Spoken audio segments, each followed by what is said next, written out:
मानव अधिकार आयोगको प्रतिवेदन मात्रै नभएर 23-24 गतेको मात्रै नभएर विभिन्न कालखण्डमा धेरै आन्दोलनहरू भएका छन्, धेरै दमनहरू पनि भएका छन्। विभिन्न कालखण्डमा भएका आन्दोलनहरू, र्यालीहरूमा भएका कुराहरूको प्रतिवेदनहरू धेरै छन्। एउटा मात्रै प्रतिवेदन छैन मानव अधिकार आयोगको, र विभिन्न आयोगहरू पनि गठन भएका छन् विभिन्न कालखण्डमा।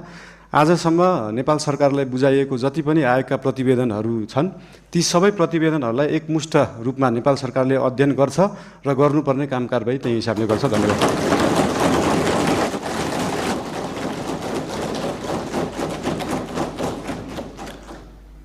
म विपक्षी बेन्चका नेकपा एमालेको तर्फबाट प्रश्न राख्न समय दिन्छु। समय 2 मिनेट।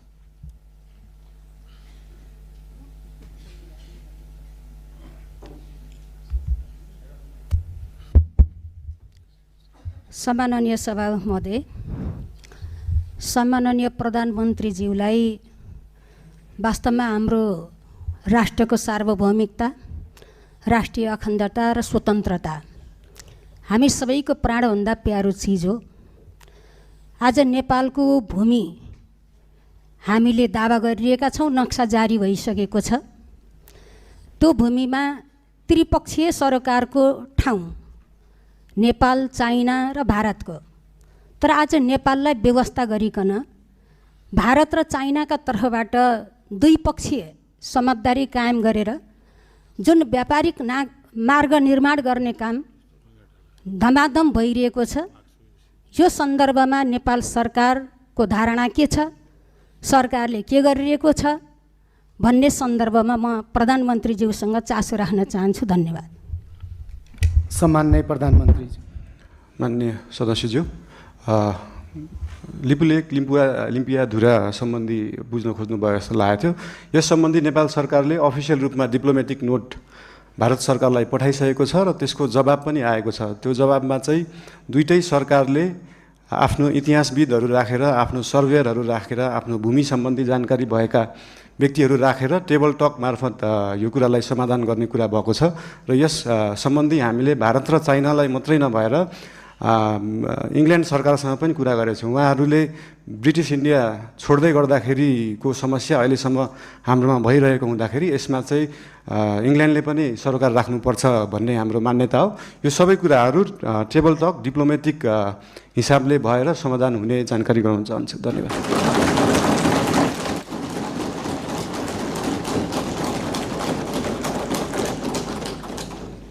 मान्य सदस्यहरू, विपक्षी बेन्चकै तर्फबाट नेपाली कम्युनिस्ट पार्टीको तर्फबाट आफ्नो प्रश्न छ भने 2 मिनेटभित्र प्रश्न राख्न समय दिन्छु।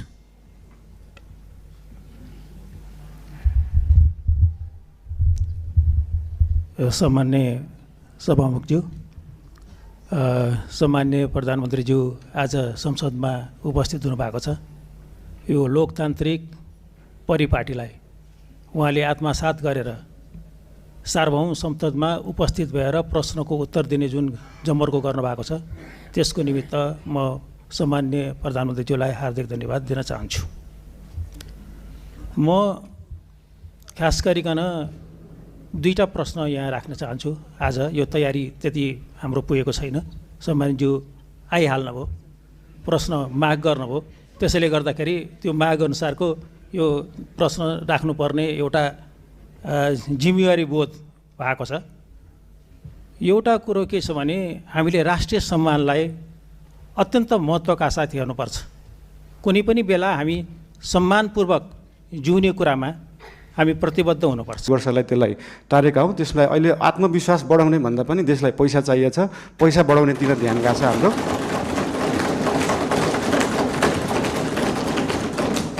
अनि गरिब विपन्नको कुरामा मैले पहिल्यैदेखि भन्दै आएको यो साम्यवाद, समाजवाद भनेको भाषणमा दिन एकदम सहज हुन्छ, मजा पनि आउँछ।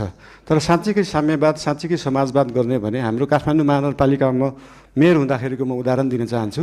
हामीले विपन्नलाई जुन प्राइभेट स्कुलमा 10% स्कलरसिप दिनुपर्छ, त्यसलाई इक्जाम लिएरै एकदमै मजाले लागू गरेका थियौँ। त्यहाँ चाहिँ विपन्नले एकदमै महँगा कलेजहरूमा पढ्न पाए। साँच्चीकै समाजवाद भने त्यो हो।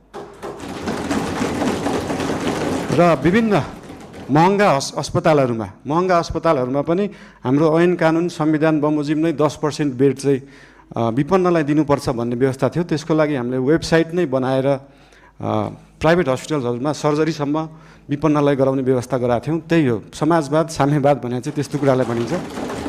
र यही 10% विपन्नलाई दिनुपर्ने कुराहरू शिक्षा र स्वास्थ्यको कुराहरू हामी देशैभरि लागू गर्न खोज्दैछौँ। यसको लागि विभिन्न जिल्लाहरूमा विभिन्न स्थानीय निकायहरूमा यसको लागि हामी सहकार्य गर्दै जानेछौँ। संविधानमा लेख्न त लेखियो फ्री शिक्षा फ्री स्वास्थ्य, तर सरकारको बजेट त्यो छ कि छैन भन्ने कुरा सोचिएन। त्यही भएर अहिलेको लागि हामीले सबैलाई नभएर विपन्न वर्गलाई, कम्तीमा विपन्न वर्गलाई चाहिँ फ्री शिक्षा फ्री स्वास्थ्य दिनमा हाम्रो नेपाल सरकार र हाम्रो राष्ट्रिय स्वतन्त्र पार्टी त्यसमा चाहिँ एकदमै लागेको छ। धन्यवाद।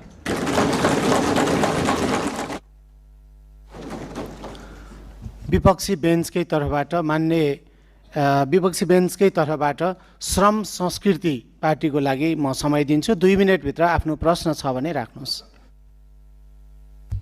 हेलो, सम्माननीय सभामुख महोदय, सम्माननीय प्रधानमन्त्रीज्यू, निकै लामो समय पछाडि आज प्रश्न गर्नु पाइयो। तर कता कता हामीले नियम अलिकति ख्याल गर्नुपर्छ होला भन्ने लाग्छ। विधि र विधिको शासन हामीले कायम गर्नुपर्छ भन्दै म यहाँ 3-4वटा प्रश्न राख्न चाहन्छु। सबैभन्दा पहिला सुकुम्बासी र यो अव्यवस्थित समस्या लामो समयदेखि चर्किँदै आएको, यो व्यवस्थापन साँच्ची नै सामाजिक सञ्जालमा मात्र हुन्छ कि व्यवहारमा हुन्छ, यो कहिलेसम्म हुन्छ भन्न चाहन्छु।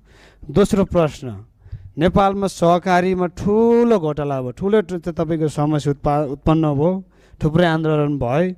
यो जीवी राई भन्ने जस्तै जीवी राई लगायत अन्य चाहिँ थुप्रै सहकारी ठगीहरू गर्ने कहिले पक्राउ हुन्छ, स्पेसली जीवी राई। दोस्रोमा भदौको 23-24 जेनजी आन्दोलन भएका घटनामा मानव अधिकारले तयार पारेको प्रतिवेदन लगायत भर्खरै मात्रै सामान्य प्रधानमन्त्रीज्यूले भन्नुभयो अन्य आन्दोलनहरूमा भएको जति पनि घटनाहरूलाई चाहिँ छानबिन गर्छौँ भन्नुभयो। यो कहिलेसम्म हामीले साँच्ची नै यसको चाहिँ यो घटना चाहिँ यसरी भएको छ भनेर चाहिँ परिणाम